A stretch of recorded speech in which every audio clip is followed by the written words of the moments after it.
Good morning student. Thermodynamics की आज की क्लास में हम कार्नोट साइकिल के बारे में पढ़ेंगे। तो लास्ट क्लास में हमने देखा था कि फर्स्ट लॉ ऑफ थर्मोडायनेमिक्स की लिमिटेशंस क्या रही, जिसकी वजह से हमें सेकंड लॉ ऑफ थर्मोडायनेमिक्स की आवश्यकता हुई। तो वैसे तो फर्स्ट लॉ ऑफ थर्मोडायनेमिक्स अपने आप में परिपूर्ण है, लेकिन इसकी कुछ कमियां थी जिसकी वजह से हमें सेकंड लॉ ऑफ थर्मोडायनेमिक्स की आवश्यकता हुई।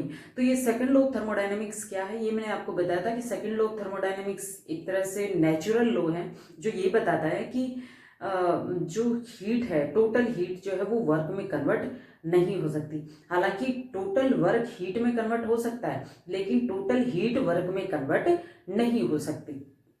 ये इम्पॉसिबल है। जैसे कि केल्विन का स्टेटमेंट था कि अगर आप हाई टेम्परेचर के हीट रिजर्वायर से लो टेम्परेचर के हीट रिजर्वायर को कुछ हीट ट्रांसफर किए बिना एक साइक्लिक प्रोसेस के थ्रू उष्मा को वर्क में कन्वर्ट नहीं कर सकते, हीट को वर्क में कन्वर्ट नहीं कर सकते। ये बात हम ये कार्नोट साइकिल की हेल्प से प्रूव करेंगे। तो देखिए, जब भी हम देखते हैं कि वर्क होता है, जैसा मैकेनिकल वर्क है, फ्रिक्शनल वर्क है, तो हीट जो होती है वो ऑटोमेटिक जनरेट होती है।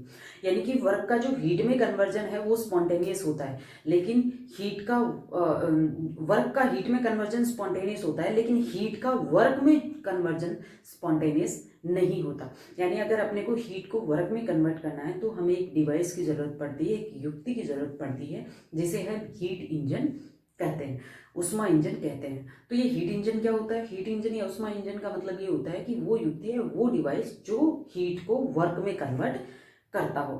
ठीक है, तो अब बात करते हैं कार्नोट साइकिल की, जो एक तरह का हीट इंजन ही है। कार्नोट साइकिल, कार्नोट साइकिल क्या है? देखिए, कार्नोट नामक साइंटिस्ट ने हीट के मैक्सिमम अमाउंट को वर्क में कन्वर्ट करने के लिए एक हाइपोथेटिकल साइक्लिक रिवर्सिबल प्रोसेस बताया, जैसे हम कार्नोट साइकिल के नाम से जानते हैं। साइक्लिक प्रोसेस का मतलब क्या होता है? साइक्लिक प्रोसेस का मतलब ये होता है कि जब सिस्टम वेरियस स्टेप से होता हुआ फाइनली अपनी ओरिजिनल स्टेट में आ जाता है, तो उसको हम क्या बोल देते हैं? साइक्लिक प्रोसेस बोल देते हैं। तो इस साइक्लिक प्रोसेस में, यानी कार्नोट साइकिल में, टोटल चार प्रोसेस होते हैं। First, isothermal reversible expansion,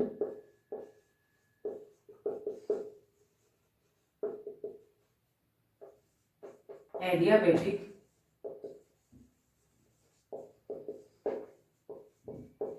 reversible expansion,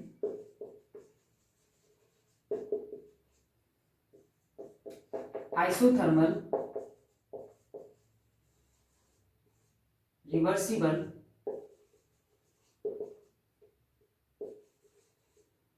compression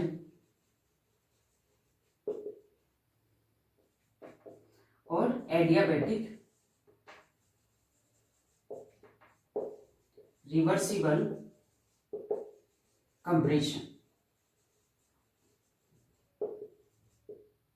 देखिए, इस साइक्लिक प्रोसेस को करवाने के लिए हम एक फ्रिक्शन लेस और वेटलेस सिलेंडर, फ्रिक्शन लेस और वेटलेस पिस्टन लगा हुआ सिलेंडर लेते हैं,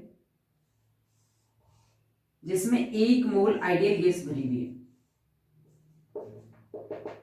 1 मोल आइडियल गैस।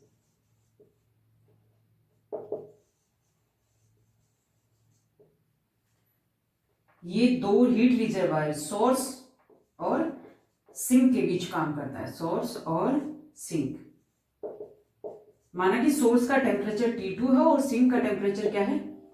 T1 है।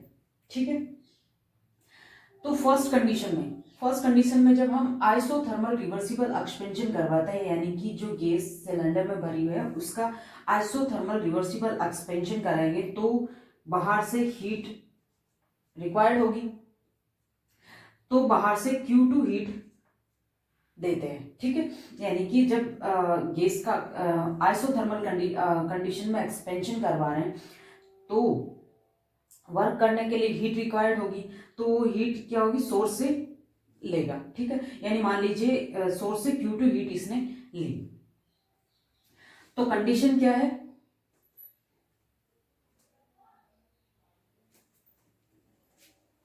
कंडीशन आइसोथर्मल है, यानी कि जो सिस्टम है उसका टेम्परेचर चेंज नहीं होना चाहिए, यानी इंटरनल एनर्जी चेंज क्या होगा? 0 रहेगा। तो जो वर्क किया जाएगा, ये जो एक्सपेंशन वर्क होगा वो किसके इक्वल होगा, जो हीट अब्जॉर्ब किया, या फिर मैं ये कहूँ कि जो इस सिस्टम ने हीट बाहर से ली है, सोर्स से जो हीट ली है उसके इक्वल होगा। यानी वर्क किसके इक्वल होगा, Q2 के इक्वल होगा। ठीक है, जब एक्सपेंशन हुआ तो इसका जो प्रेशर था, मान लीजिए स्टार्टिंग में प्रेशर P1 था, तो एक्सपेंशन होने के बाद प्रेशर P2 हो जाएगा, प्रेशर कम हो जाएगा। और वॉल्यूम मान लीजिए स्टार्टिंग में V1 है तो वॉल्यूम चेंज होगा, क्या हो जाएगा, V2 हो जाएगा। और इसका जो गैस का जो टेम्परेचर है वो सोर्स के टेम्परेचर के इक्वल हो जाएगा, यानी कितना हो जाएगा, T2 हो जाएगा। देन हम क्या कराएंगे, एडियाबैटिक रिवर्सिबल एक्सपेंशन कराएंगे। अब इस गैस को एडियाबैटिक कंडीशन में एक्सपेंशन करवाना है। ठीक है, तो जब एडियाबैटिक कंडीशन में गैस का एक्सपेंशन होगा, यानी कि बाहर से ना तो हीट ली जा रही है ना ही हीट, यानी हीट का कोई एक्सचेंज नहीं हो रहा, तो इस वर्क को करने के लिए ये अपनी इंटरनल एनर्जी काम में लेगा। इंटरनल एनर्जी काम में लेगा, यानी क्यू सेकेंड स्टेट में क्यू क्या हो गया, जीरो, क्योंकि एडियाबैटिक कंडीशन में आप एक्सपेंशन करा रहे हो, बाहर से हीट का कोई एक्सचेंज नहीं हो रहा है, यानी क्यू जीरो है। तो जो वर्क डन होगा, जो एक्सपेंशन वर्क होगा, वो किसके इक्वल होगा, इंटरनल एनर्जी के इक्वल, इंटरनल एनर्जी चेंज के इक्वल होगा। ठीक है, क्योंकि वो वर्क करने के लिए अपनी इंटरनल एनर्जी काम में लेगा। ठीक, नेक्स्ट स्टेप है आइसोथर्मल रिवर्सिबल कंप्रेशन। दो बार अपन ने क्या करवाया, एक्सपेंशन करवाया, अब दो बार हम क्या कराएंगे, कंप्रेशन करवाएंगे, ताकि साइक्लिक प्रोसेस के थ्रू जो सिस्टम है वापस से अपनी ओरिजिनल स्टेट में आ जाए। जब आइसोथर्मल रिवर्सिबल कंप्रेशन करवाएंगे तो कंडीशन क्या है, आइसोथर्मल, यानी कि गैस का टेम्परेचर जो है वो कांस्टेंट रहना चाहिए, गैस का टेम्परेचर कांस्टेंट रहना चाहिए। तो जब ये जो सराउंडिंग के द्वारा सिस्टम पर वर्क किया जाएगा, यानी गैस को कंप्रेस करेंगे, तो ये वर्क जो होगा वो हीट में कन्वर्ट होगा। तो ये जो हीट होगी, ये एक्स्ट्रा हीट किस में ट्रांसफर हो जाएगी, सिंक में ट्रांसफर हो जाएगी, क्योंकि हमें कंडीशन क्या दी, आइसोथर्मल, यानी सिस्टम का टेम्परेचर कांस्टेंट रहना चाहिए और हम कंप्रेशन वर्क कर रहे हैं, सराउंडिंग के द्वारा सिस्टम पे वर्क किया जा रहा है, तो वो जो हीट क्रिएट होगी वो क्या होगी, सिंक में ट्रांसफर हो जाएगी। मान लीजिए वो हीट Q1 है जो सिंक में ट्रांसफर हो गई। ठीक है, तो जो वर्क हुआ वो किसके इक्वल हो जाएगा, ये जो रिलीज हीट है उसके इक्वल हो जाएगा, यानी Q1 बराबर क्या हो जाएगा, W3 हो जाएगा। नेक्स्ट स्टेप, यानी कि एडियाबैटिक रिवर्सिबल कंप्रेशन। अब हम गैस का एडियाबैटिक कंप्रेशन कराएंगे, यानी एडियाबैटिक रिवर्सिबल कंप्रेशन कराएंगे।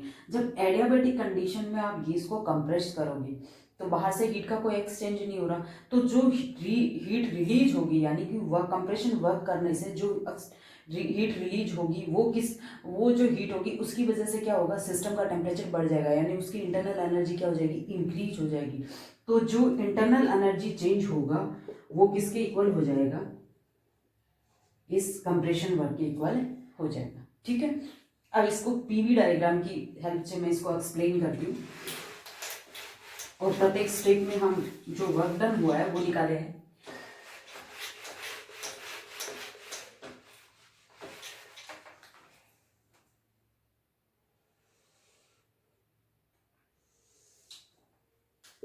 प्रेशर वॉल्यूम, मान लीजिए स्टार्टिंग में गैस का प्रेशर P1 है, वॉल्यूम क्या है, V1 है। फर्स्ट हमने क्या किया, गैस को आइसोथर्मल रिवर्सिबली एक्सपेंड किया। जब एक्सपेंड करेंगे तो प्रेशर डिक्रीज होगा और वॉल्यूम क्या होगा, इंक्रीज होगा।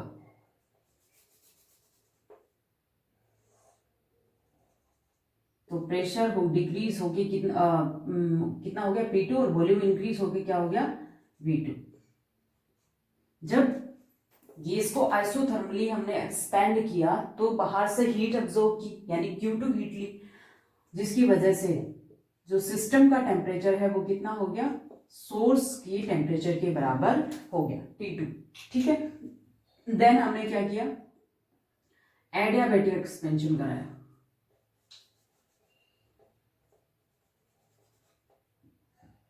एडियाबैटिक एक्सपेंशन कराया,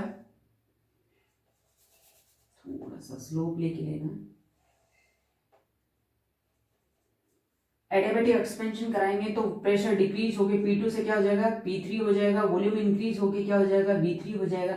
लेकिन आपने एक्सपेंशन कराया वो एडियाबैटिक कंडीशन में कराया, यानी बाहर से कोई हीट का एक्सचेंज नहीं है, तो एक्सपेंशन वर्क करने के लिए वो अपनी इंटरनल एनर्जी काम में लेगा, जिसकी वजह से उसका टेम्परेचर क्या हो जाएगा डिक्रीज हो जाएगा, और जो सिस्टम का टेम्परेचर है वो सिंक के टेम्परेचर के इक्वल हो जाएगा, यानी T2 से घट के कितना हो जाएगा T1 हो जाएगा। ये तो दो स्टेप हो गए एक्सपेंशन के, एक आइसोथर्मल कंडीशन में और एक एडियाबैटिक कंडीशन में। अब थर्ड स्टेप होगा वो आइसोथर्मल कंडीशन में कंप्रेशन का होगा।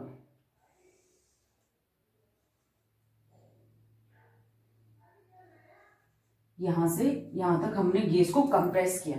जब कंप्रेस करेंगे तो हमें पता है प्रेशर इंक्रीज होगा, तो P3 से प्रेशर किस में कन्वर्ट हो गया P4 में, और वॉल्यूम क्या हुआ डिक्रीज हुआ, V3 से क्या हो गया V4 हो गया। लेकिन आइसोथर्मल कंप्रेशन किया, आइसोथर्मल कंप्रेशन किया, इसका मतलब टेम्परेचर T1 का क्या रहेगा T1 ही रहेगा, क्योंकि आइसोथर्मल कंडीशन में कंप्रेशन किया तो टेम्परेचर तो उतना ही रहेगा, लेकिन वो कंप्रेशन वर्क की वजह से जो हीट रिलीज होगी वो Q1 हीट जो सिंक में ट्रांसफर हो जाएगी। ठीक है, अब इसका एडियाबैटिक कंप्रेशन कराएंगे। एडियाबैटिक कंडीशन में जब कंप्रेशन करवाते हैं तो हीट का कोई एक्सचेंज नहीं होगा, तब तक कंप्रेस करेंगे कि उसका जो प्रेशर है वो बढ़कर P1 तक नहीं हो जाए, यानी ठीक है, और वॉल्यूम जो है वो वापस से V1 तक नहीं पहुंच जाए, यानी डिक्रीज होके वापस से V1 तक नहीं पहुंच जाए। और टेम्परेचर, अब देखिए एडियाबैटिक कंडीशन में आप कंप्रेस कर रहे हो, एडियाबैटिक कंडीशन में अपन कंप्रेस कर रहे हैं, तो जो हीट होगी वो उस सिस्टम के अंदर ही रहेगी, जिसकी वजह से उसकी इंटरनल एनर्जी मतलब इंटरनल एनर्जी चेंज होगी, इंटरनल एनर्जी बढ़ेगी, यानी उसका टेम्परेचर क्या होगा इंक्रीज होगा, तो टेम्परेचर T1 से बढ़ के क्या हो जाएगा T2 हो जाएगा। ठीक है, तो ये था साइक्लिक प्रोसेस। अब हम देखेंगे कि इस साइक्लिक प्रोसेस में प्रत्येक स्टेप में कितना वर्क डन होता है। तो फर्स्ट कंडीशन में हमने क्या कराया, आइसोथर्मल रिवर्सिबल एक्सपेंशन कराया। आइसोथर्मल कंडीशन है, इसका मतलब इंटरनल एनर्जी चेंज क्या हो गया, 0 है। According to first law of thermodynamics Q equal to del E plus W। जब डेल E 0 है तो Q इक्वल टू क्या हो गया W, यानी कि सिस्टम ने बाहर से जितनी हीट ली, यानी सोर्स से जितनी हीट उसने ली वो किस में कन्वर्ट हो गई, वर्क में कन्वर्ट हो गई। यानी कि मैं लिख सकती हूँ हीट कितनी है Q2 है, वर्क मान लीजिए फर्स्ट स्टेप की बात कर रहे हैं तो W1 है। तो रिवर्सिबल आइसोथर्मल कंडीशन में जो वर्क डन होता है उसका फॉर्मूला क्या लिखते हैं अपन, RT, टेम्परेचर कितना है T2 है, ln RT2 ln final volume divided by initial volume.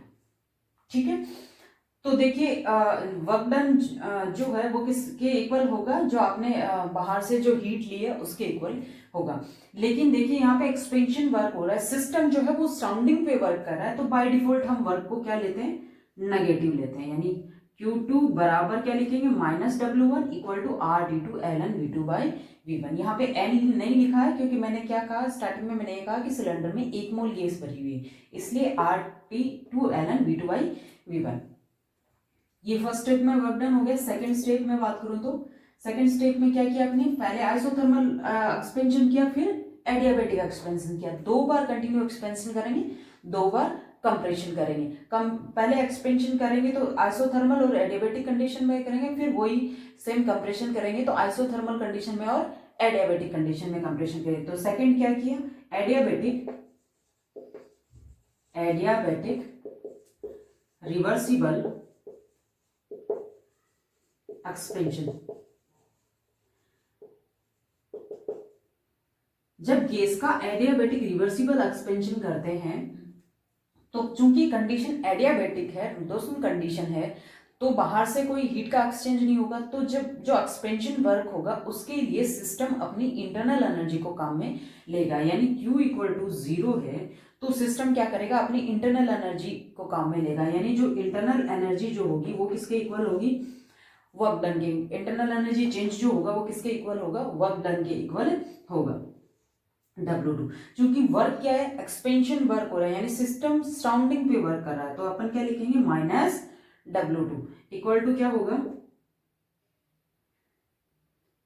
Adiabatic condition में वर्क डन क्या होता है, देखिए हम लिखते हैं इंटरनल एनर्जी यानी कि DE इक्वल टू हम लिखते हैं CV heat capacity, CV del E upon del T at constant volume. तो जो डेल E लिखेंगे वो क्या लिखेंगे CV फाइनल टेम्परेचर कितना है T1, यहां से यहां तक आए अपन T1, और इनिशियल टेम्परेचर क्या है T2, T1 माइनस T2। तो W2 इक्वल टू क्या होगा CV T1 माइनस T2। ठीक है,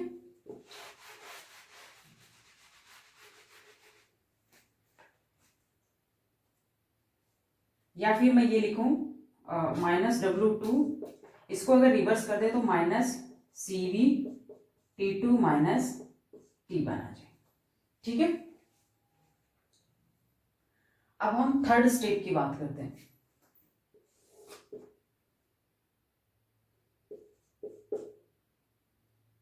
थर्ड हमने क्या करवा है, isothermal reversible compression, isothermal reversible compression. Isothermal condition में कंप्रेशन करा रहे, इसका मतलब इंटरनल एनर्जी चेंज क्या होगा, जीरो। देखिए हमने सिलेंडर में आइडियल गैस भरी है, आइडियल गैस जो होती है वो only internal energy, ideal gas की जो इंटरनल एनर्जी जो होती है वो ओनली टेम्परेचर का फंक्शन होती है। ठीक है, अगर टेम्परेचर कांस्टेंट रखा तो इंटरनल एनर्जी चेंज क्या हो जाएगा, जीरो हो जाएगा। तो इंटरनल एनर्जी चेंज जीरो है। गैस को आपने कंप्रेस किया, गैस को कंप्रेस करेंगे तो जो कंप्रेशन की वजह से जो हीट रिलीज होगी वो क्या होगी, साउंडिंग, क्योंकि कंडीशन क्या है आइसोथर्मल है, जो हीट रिलीज होगी वो किस में ट्रांसफर हो जाएगी, सिंक में ट्रांसफर हो जाएगी। तो जित मान लीजिए Q1 हीट रिलीज हुई, Q1 इक्वल टू क्या आ जाएगा W3। ठीक है, क्योंकि इंटरनल एनर्जी चेंज जब जीरो है तो जितनी हीट रिलीज हुई है वो वर्क डन के इक्वल होगी। ठीक है, यानी कि माइनस Q1 इक्वल टू क्या हो जाएगा W3। आइसोथर्मल कंडीशन है तो RT ln टेम्परेचर क्या है, देखिए यहाँ T1 टेम्परेचर है, RT1 ln फाइनल वॉल्यूम क्या है V4, initial volume V3, RT1 ln V4 by V3। देखिए मैंने यहाँ पे माइनस Q1 क्यों लिखा, माइनस इसलिए लिखा है क्योंकि जब सिस्टम सराउंडिंग से हीट अब्जॉर्ब करता है तो हम Q को पॉजिटिव लिखते हैं, और जब सिस्टम सराउंडिंग में हीट रिलीज करता है तो Q को हम क्या लिखते हैं, नेगेटिव लिखते हैं। जब सिस्टम सराउंडिंग पे वर्क करता है, एक्सपेंसिव वर्क होता है तो हम वर्क को नेगेटिव लेते हैं, और अगर सराउंडिंग सिस्टम पे वर्क करता है, कंप्रेशन वर्क होता है तो हम वर्क को पॉजिटिव लेते हैं, यानी W3 इक्वल टू क्या हो जाएगा RT1 ln V4 by V3। अब मैं नेक्स्ट स्टेप की बात करूं, फोर्थ स्टेप की। फोर्थ स्टेप क्या है अपना, एडियाबैटिक रिवर्सिबल कंप्रेशन। देखिए एडियाबैटिक कंडीशन में आप गैस को गैस का क्या कर रहे हो, कंप्रेशन कर रहे हो। जब एडियाबैटिक कंडीशन में गैस का कंप्रेशन करेंगे यानी हीट बाहर रिलीज नहीं होगी, तो उस कंप्रेशन की वजह से जो हीट सिस्टम में क्रिएट हुई उस हीट की वजह से क्या होगा, सिस्टम का टेम्परेचर इंक्रीज हो जाएगा, जिसकी वजह से टेम्परेचर T1 से बढ़ के कहाँ चला जाएगा, T2 हो जाएगा, और जो इंटरनल एनर्जी चेंज होगा वो किसके इक्वल हो जाएगा, वर्क के इक्वल हो जाएगा। इक्वल टू क्या होगा, एडियाबैटिक कंडीशन में वर्क डन क्या होता है, CV final temperature T2 minus initial temperature. ठीक है, यानी इस पूरे साइकिल के दौरान प्रत्येक स्टेप में जो वर्क हुआ वो ये है। अब हम नेट वर्क निकालेंगे, यानी पूरा साइकिल जो है, पूरा प्रोसेस जो है उस में टोटल वर्क कितना हुआ। तो नेट वर्क क्या होगा, नेट वर्क या टोटल वर्क जो होगा वो प्रत्येक स्टेप में हुए वर्क के योग के इक्वल होगा। ठीक है,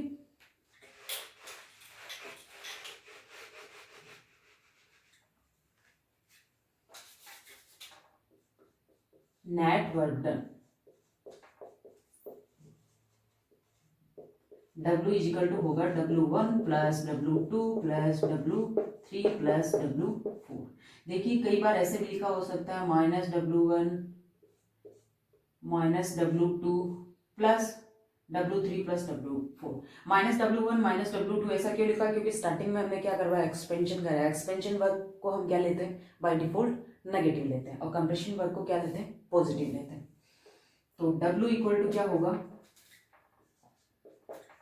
फर्स्ट स्टेप में वर्क कितना है, RT2 ln V2 by V1 plus W2 कितना है, W2 है माइनस CV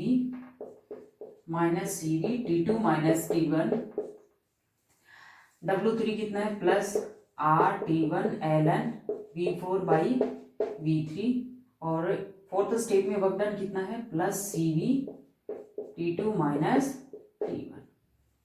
अब देखिए ये जो ये और ये कैंसिल आउट हो गए, यानी सेकंड और फोर्थ स्टेप का जो वर्क डन था वो आपस में कैंसिल आउट हो गया। तो नेटवर्क क्या होगा, RT2 ln V2 by V1 minus plus RT1 ln V4 by V3। ठीक है, अब देखिए ये याद रखना है अपने को, क्योंकि लास्ट में अपने को अब्जॉर्ब्ड हीट भी निकालनी है। गिवन हीट कितनी है, ये रही। फर्स्ट स्टेप में हमने हीट दी थी जो सिस्टम को, W2 is equal to minus W1 equal to RT2 ln V2 by V1, और रिलीज हीट कितनी है, यानी Q1 कितना है, W3 के इक्वल है।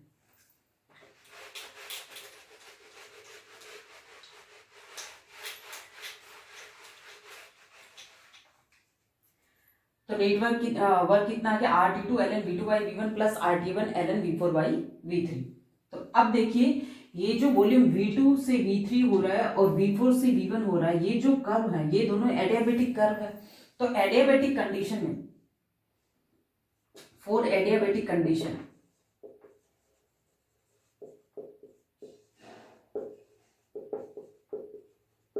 एडियाबेटिक कंडीशन में हम क्या लिखेंगे, आयतन और वॉल्यूम का क्या रिलेशन देते हैं हम, T2 V2 gamma minus 1 equal किसके होगा, यहाँ टेम्परेचर कितना है, T1 वॉल्यूम कितना है, V3 गामा माइनस 1। इसी तरह से ये वाला जो वक्र है वो भी एडियाबेटिक कंडीशन में हमें मिला है। तो T1 V4 gamma minus 1 equal to क्या होगा, T2 V1 गामा माइनस 1। ठीक है, अब देखिए T1 बाई T2 क्या लिख सकते हैं, ये T2 इधर चला गया तो ये क्या आएगा, V2 by V3 gamma minus 1। इसी तरह से T1 by T2 equal to क्या लिखेंगे, V1 by V4 gamma minus 1। अब इस इक्वेशन को देखिए, दोनों को इक्वल कर सकते हैं, यानी V2 बाई V3 बराबर क्या लिख सकते हैं, V1 बाई V4। अब इसको इधर से इधर ले जाइए तो क्या लिख सकते हैं, V2 by V1 equal to हो जाएगा V3 बाई V4। ठीक है, यानी कि ये जो V4 बाई V3 है इसकी जगह हम क्या लिख सकते हैं, माइनस V2 बाई V1 लिख सकते हैं। देखिए V3 बाई V4 है, इसको हम ऐसे लिखेंगे V4 बाई V3। ठीक है, यानी इसको मैंने रिवर्स कर दिया तो क्या लगा दिया, नेगेटिव साइन लगा दिया। यानी कि मैं यहाँ लिख सकती हूँ V2 by V1 equal to होता है हमेशा माइनस V4 बाई V3। तो अब देखिए इसका जो वैल्यू है यहाँ पुट करेंगे,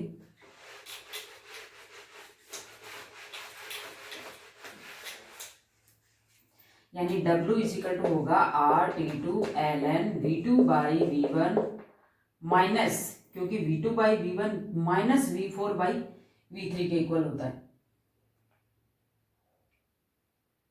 माइनस V4 बाई V3। तो क्या हो जाएगा, minus RT1 ln V2 by V1। ठीक है, यानी V4 बाई V3 के इक्वल क्या होगा, माइनस V2 बाई V1 होगा। तो V4 बाई V3 की जगह क्या आ गया, माइनस V2 बाई V1। तो W इक्वल टू हो जाएगा RT2 minus T1 ln V2 by V1। ये क्या निकल के आ गया अपने पास, वर्क निकल के आ गया। ठीक है, नेटवर्क टन आ गया।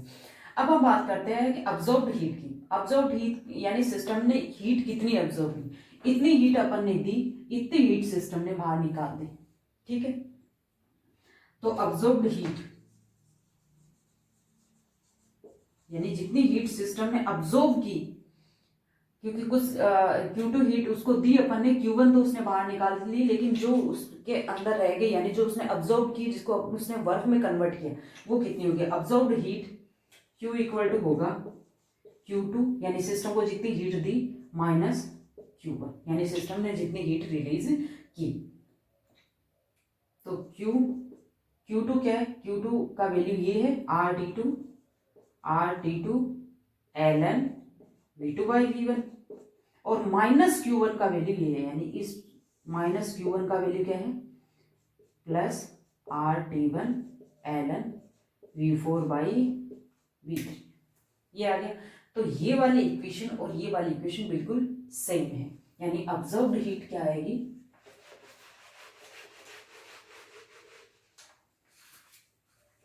Q इक्वल टू क्या आएगा? देखिए यहाँ पे जैसे ये वाली इक्वेशन और ये इक्वेशन सेम है, यानी कि V4 बाई V3 को जब कन्वर्ट करेंगे V2 बाई V1 तो माइनस V2 बाई V1 आ जाएगा, उसके बाद में ये इक्वेशन मिल जाएगी, यानी Q इक्वल टू भी क्या आ गया? R T2 minus T1 ln V2 by V1, यानी सिस्टम को Q2 हीट अपन ने दी, Q1 हीट सिस्टम ने रिलीज कर दी, और जो हीट सिस्टम में रह गई वो हीट किस में कन्वर्ट हो गई? वर्क में कन्वर्ट हो गई। अब्जॉर्ब्ड जो हीट थी वो वर्क में कन्वर्ट हो गई। ठीक है, अब देखिए एक वर्क को अदर सेंस में भी लिख सकते हैं। कैसे? टेम्परेचर के सेंस में अगर इसको दिखाएं, देखिए वर्क इज इक्वल टू क्या है? RT2 minus Q1 ln V2 by V1। जब और जो Q2 है वो क्या है? यानी सिस्टम को जो हीट दी वो क्या है?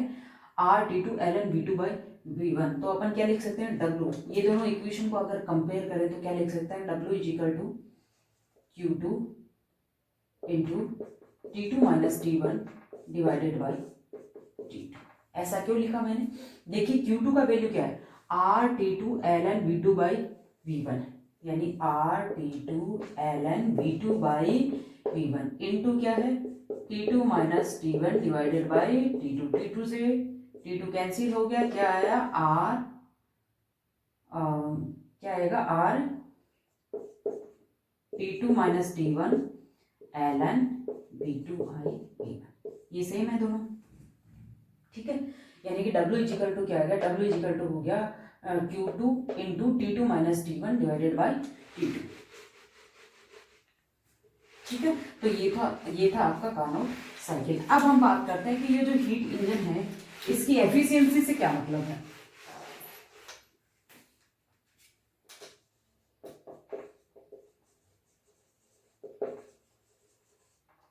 एफिशिएंसी का मतलब ये होता है, कोई भी हीट इंजन की एफिशिएंसी से ये मतलब होता है कि उस हीट इंजन को जितनी उष्मा दी गई उस उष्मा का कितना भाग जो वर्क में कन्वर्ट हुआ वो उसकी क्या कहलाती है? एफिशिएंसी कहलाती है। यानी हीट इंजन को जितनी उष्मा दी गई उस उष्मा का कितना पार्ट वर्क में कन्वर्ट हुआ, वो जो वैल्यू होती है वो उसकी क्या कहलाती है? एफिशिएंसी कहलाती है। यानी एफिशिएंसी का मतलब ये नीटा से रिप्रेजेंट करते हैं work done divided by given heat, यानी सिस्टम को आपने जितनी हीट दी है उस हीट में से कितना वर्क हुआ वो क्या कहलाती है? उसकी एफिशिएंसी कहलाती है। तो वर्क यानी W, गिवन हीट कितनी है? Q2। अगर इसका वैल्यू रखें, ये वाली इक्वेशन से वैल्यू रखें तो क्या आएगा? एफिशिएंसी क्या आ जाएगी? T2 minus T1 divided by T2। ठीक है, ये फ्रैक्शन में आएगी। अगर परसेंटेज में आप निकालना चाहो तो इंटू क्या निकल जाएगी? 100, यानी 70%, 40%, 50% इस तरह से मिल जाएगी। या फिर मैं ये कहूँ जैसे कि अभी हमने देखा कि जो वर्क है वो अब्जॉर्ब्ड हीट के बराबर था। ठीक है, यानी जो अब्जॉर्ब्ड हीट के बराबर था, यानी कि ये जो अब्जॉर्ब्ड हीट है ये किसके बराबर थी? Q2 माइनस Q1 के। तो इसको हम ऐसे भी लिख सकते हैं, efficiency equal to Q2 minus Q1 divided by Q, या नीटा इक्वल टू होगा divided by Q2। Eta is equal to होगा 1 माइनस Q1 बाई Q2। ठीक है, ये क्या आएगी? एफिशिएंसी। देखिए एफिशिएंसी का मान कभी भी 100% नहीं आ सकता। कैसे नहीं आ सकता? देखिए अभी हमने निकाला था W इज इक्वल टू क्या आया था? Q2 T2 minus T1 by T2।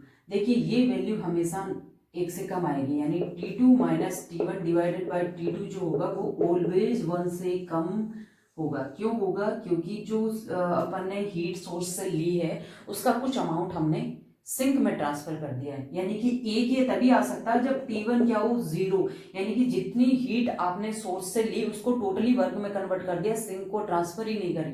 ठीक है, तो T1 जब 0 तभी इसका वैल्यू 1 आ सकता है, लेकिन हीट तो कुछ ना कुछ सिंक में ट्रांसफर होती है, यानी कि इसका वैल्यू ऑलवेज क्या आएगा? 1 से कम आएगा। 1 से कम आएगा यानी कि ये वाली वैल्यू अगर 1 से कम है, यानी तो अपन कह सकते हैं W is lesser than Q2, यानी सिस्टम को जितनी हीट दी गई वो हीट वर्क में कन्वर्ट नहीं हुई, उससे कम अमाउंट में ये क्या हुआ, उसकी कम मात्रा ये क्या हुई, हीट वर्क में कन्वर्ट हुई। ठीक है, यानी कि जो एफिशिएंसी है किसी भी इंजन की वो कभी भी 100% नहीं हो सकती, या फिर मैं ये कहूँ कि एफिशिएंसी 1 नहीं हो सकती, यानी फ्रिक्शन की बात करें तो किसी भी इंजन की एफिशिएंसी 1 नहीं हो सकती, या फिर कहूँ 100% नहीं हो सकती, क्योंकि टोटल हीट को वर्क में कन्वर्ट नहीं किया जा सकता। टोटल हीट हमेशा वर्क से ज़्यादा होती है। ठीक है, तो ये थी एफिशिएंसी। आज के लिए इतना ही, बाकी नेक्स्ट क्लास में।